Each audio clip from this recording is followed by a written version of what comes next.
So, Stuart, we are having the issue right now where a lot of people are complaining about followers, about lack of engagement.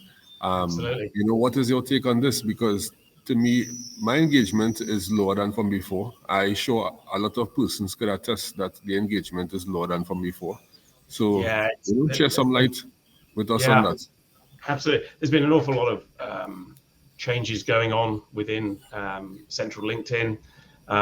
Yeah, they've introduced crazy. We're nearly up to 80 new features this year. It's just Yeah. mind blowing to try and keep up with it and try and sift out the ones that are of real benefit to you out there, rather than just technical things behind the scenes, because you don't really need them.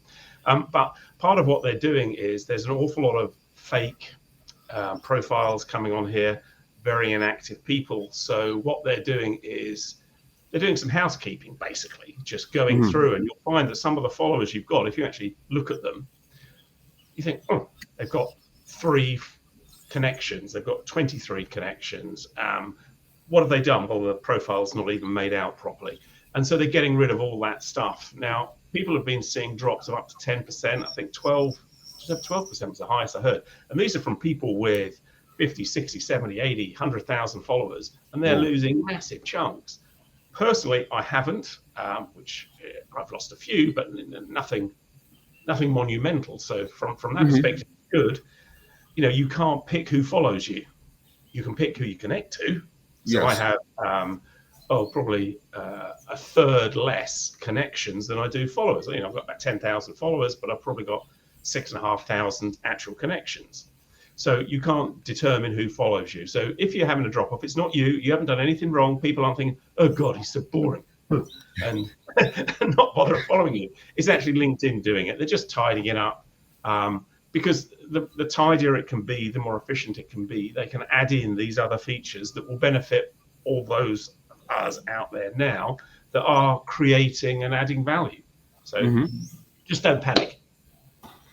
Next issue I realize as well too is that it have many people buying followers. So I think that when it is you purchase followers, that if you had 10,000 followers and you purchase 50,000 and you have 60, I Yeah, believe that 50 will go. So LinkedIn is cracking down on that because let's be real, it have some people on LinkedIn who have 50, 60,000 followers, even more, and sometimes the engagement is like 1, like I 2. know. And you really have to understand like what really happening here.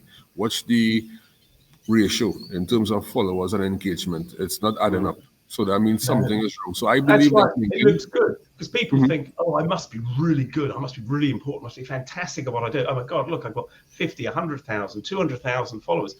But if you bought them, which is wrong, but people do that. It's just the way it is. But they think it makes them better. But then you think, hang on, if you've got 170,000, 180,000 followers, why, when you do a post, which I think is quite good, are you only getting 30 comments, 50 comments? I mean, that's like you or I getting one comment probably, Yeah. if you proportion it out. So yeah, they're just trying to tidy things up, which I totally agree with. Correctly, and they know that is happening because it's like one day you're just seeing someone with X amount of followers, and then the next day it just skyrocket to so much followers. So I believe that is the main reason as to why it is that LinkedIn is cleaning up. Yes, that persons could create fake accounts, but in order to create a fake account, you need a valid, verified email address. So it's not necessarily the fake accounts, I would say, but it's the purchasing of followers. And much people may not talk about that because we have directors, we have CEOs who purchasing followers, thinking that based on the followers that they have, that they will be able to get more business coming in. So this topic is not being mentioned about.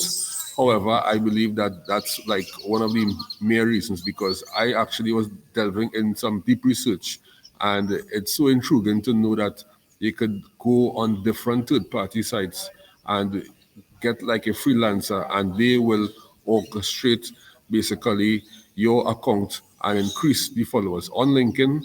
Definitely, this is a platform not to do that because it's where you essentially get your business from. So if it is you doing something like that, and then all your followers basically goes is like how you're going to start over, right? So organic is the best way possible on LinkedIn, and I think LinkedIn is will be here for a very long time.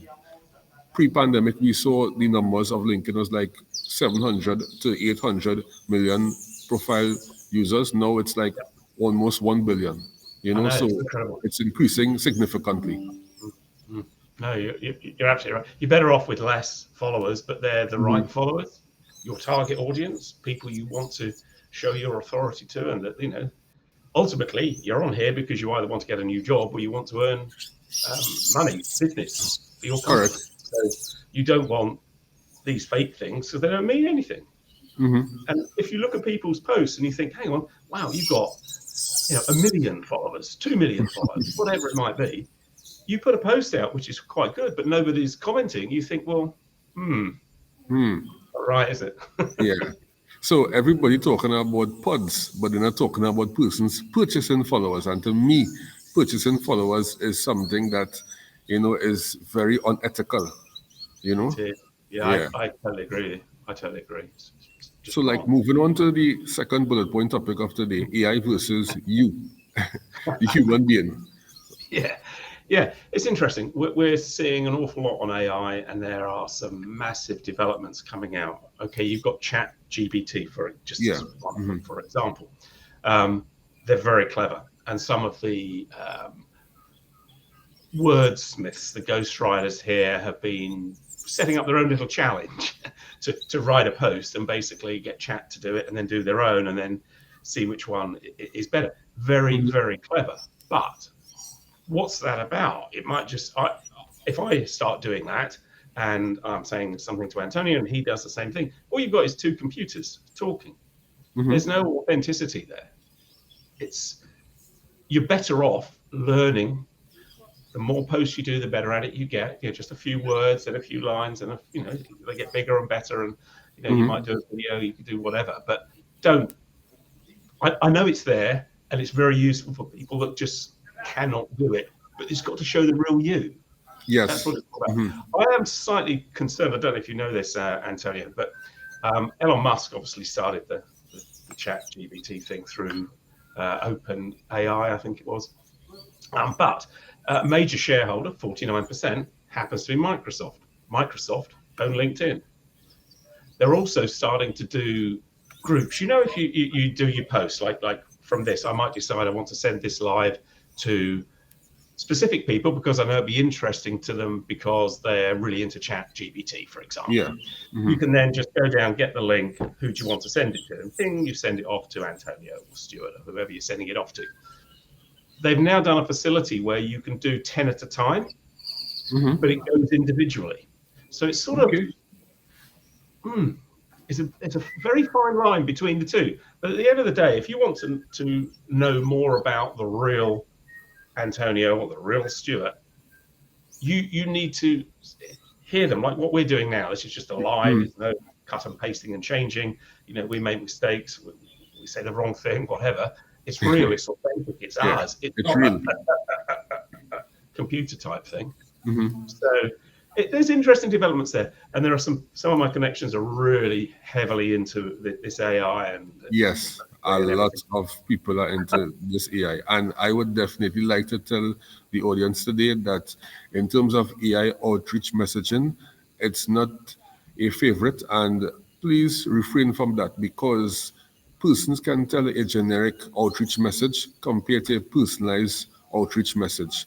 Mm, And sometimes you could go on someone's profile and get that nuggets of information about that individual that you could mm, actually put in a personalized message and really spark that communication with them compared to AR, which will be generic and they don't necessarily have to resonate with someone. So yes, the AI technology could send a blast of, let's say, 100 outreach messaging, but then after now, is the conversion rate is most important. So imagine sending 100 AI generated outreach messaging, and then you realize that we converted one or two leads or meetings with someone. When it is that you could send 10 to 20 personalized messages and you could maybe get more leads, more meetings with someone because they realize that this information that you provided resonates with them.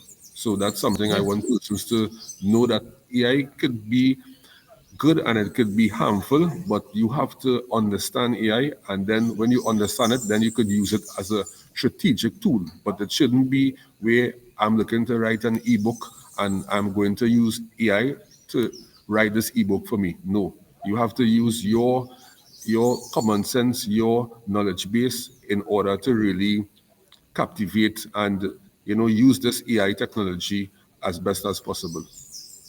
It's some comments that are coming in. I'm LinkedIn. I do Facebook for family and friends, really. Twitter, I'm a bit nosy on. Big into golf, as everyone knows. So I follow all sorts of golfing stuff. But Petter Gay Hazley has said here, I know certainly it's commonplace on Instagram to purchase Yeah, followers, which correct. is... Yeah, Instagram is so true. Yeah. What's the point in that? Well, I don't understand the point in that. You want to send your message surely to people that you're friends with or you're interested in or whatever it might be. Why buy fake thing? I don't understand it.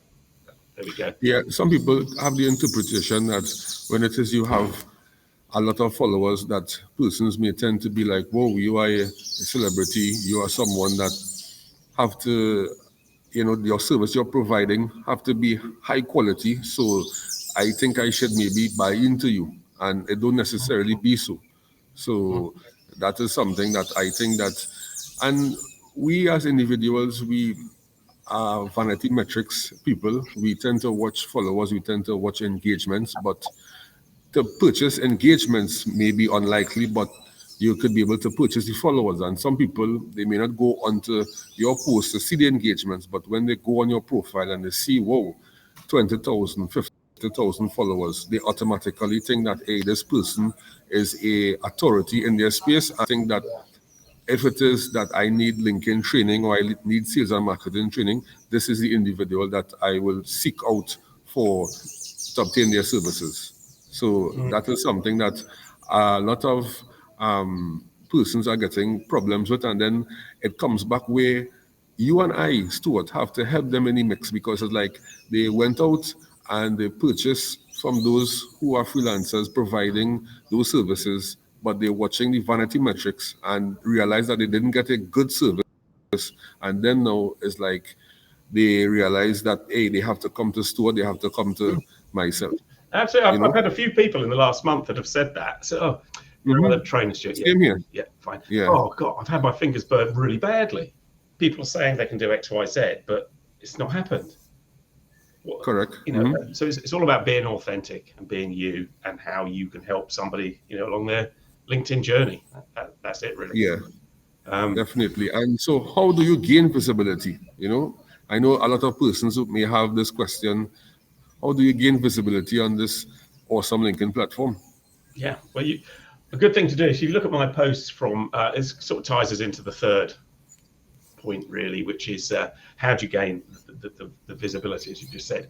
And my posts of about 10 days ago, I put a graph up, and basically this is a five-year analysis, and it shows a massive change in who gets to see your posts. And basically, we're now down to approximately 1/3. It's paid ads and paid company ads. So we can all buy. It's a bit like buying followers. You can buy the visibility. It's 1/3 of them. Another 1/3 is going to the top creators, which seems a bit why. How can you become a top creator if they're filling up the space? So it only leaves you 1/3 that will go to your connections, to your first degrees. So it's then, how can you maximize that 1/3? How can you maximize or get presence in the other 2/3? And my posts, I did a series of them last week, and there were 7 steps. The first 6 steps are explained if you flick back and just have a look. It's about commenting on the right people. So you don't want all these followers. Yeah. You want the right followers. And then you want to comment on the right people's posts that all tie back into you. So if you look at any of my comment section, it's generally a lot of the LinkedIn coaches and people that analyze LinkedIn and stuff like that, because that's me. So I'm adding my view to what they're saying, or disagreeing with them maybe. Mm-hmm. It doesn't matter. It's just sharing the knowledge. But I'm in the LinkedIn space, so that sort of all makes sense to me. So the seventh point really was you need to use experts. There's a lot more. So we've got GPT. We're chatting about Chat GPT, but you then have ghostwriters and creators and people that understand Yeah. the Mm-hmm. platform, which would be like Antonio or myself or many others out there. It's something I'm not really talked about, but we understand how to make it work, but then it's how you say to make it really work and resonate and get your message really across in the most effective way. And that's what we do because we study it all the time and we've just got bigger and better. So that's my step 7 is basically, employ me. But you know what I mean? Yeah. It's getting harder and harder and harder and harder to be seen. So you have to be quite strategic in how you do what you Definitely. do. And I would like to tell persons, don't try to purchase visibility on LinkedIn. Yes, we know LinkedIn have ads that you could purchase, but most of these social media platforms, when it is that you start to purchase and you stop, you realize that your engagement starts to dip. And it's like you need to purchase, it's like a drug. And I would say that if it is you really want to grow on this platform, do it organically. Post content that resonates with your audience based on the industry that you're in and be consistent with it. Don't just post today and then post next week and then the other week you post 2 contents for that week. If it is that you have a plan and you set out yourself 3 days for the week that you post and watch your posting times and posting days because that is very crucial and some people take that for granted. Those who have a lot of followers, those who have been getting a lot of engagements, they can post anytime because they're not seeing the dip in their engagements. But for somebody who may be considered as a newbie, you should have your posting days and posting times. For example, Monday, Friday is the 2 days that I would say is not good days to post because reason being Monday is a day that most people are trying to the work that they had over the weekend, the workload. Monday is where they go in and try to really make that workload subside, right? And more time will be needed on Monday to really get all those workloads basically in, finish it in that day itself. Friday is a wind down day where it's more you thinking about the weekend, what you're looking to do with your family after work time, these sorts of things. So you want to focus on Tuesday, Wednesday, Thursday, Sunday as well as a good time. Posting times will be based on your particular region, so that is something that you could delve into. You could maybe Google it, you could go on LinkedIn to find out some more insight as to what is the best posting time for your territory. Mm. Yeah, it's interesting. You need to analyze what you do, and you know, in order to find the best time and your audience. And it's quite difficult for me because some of mine are in Australia, some of them are in America, and Mhm. obviously UK. So it's a bit of a lottery. So I have been varying mine again, just to try and reach the right people at the right time. But we've had quite a discussion in the comments, so I'll go back over afterwards and just answer some of those questions, really. But Yeah, it's basically it's all definitely. about building relationships on here, and you can't do that if you're just a computer talking to another computer. So true. So true. So in closing, Stuart, what it is that you would like to let the audience know today? Basically, what I would like to let the audience know today is that LinkedIn definitely is a challenging platform. LinkedIn is basically like you are going to do a next degree or a next master's because, Stuart, I sure you can attest to this. A lot of persons who have their bachelors, who have masters, they don't even understand LinkedIn because it's intricate. When it is that you go on LinkedIn for the first time, it's like a platform out of this world. And you really have to delve into it and try to understand it. Hire a coach, get someone to really show you because learning LinkedIn on your own, it will take you a very long time. I have been on LinkedIn since 2016, and I would say last year is when I really get to understand LinkedIn as the best of my ability. And now I have to keep abreast as to all the new features that is rolling out on LinkedIn because if I don't, then after I will be lost as well. So Don't be afraid to ask for help and just go about it organically. Don't study about this AI technology. Yes, you could use it, but use it strategically. Yeah, 100%. It is massively complicated, and there's all sorts of packages that are on offer to help you, whether that's just a quick analysis and showing you how to optimize your profile, or whether it is monthly management of your profile, because there are so many things coming in. But as I say, you don't need them all, but you need the key ones, the ones that are going to work for you. So it's always worth dropping us a line and having a chat. Yeah, awesome. So thank you everyone for attending our LinkedIn Live session. Those who will be watching replay, just type hashtag team replay so we know that's you. And to all those who have questions in the chat, we will respond to that shortly. Thank you. Bye bye. Bye bye.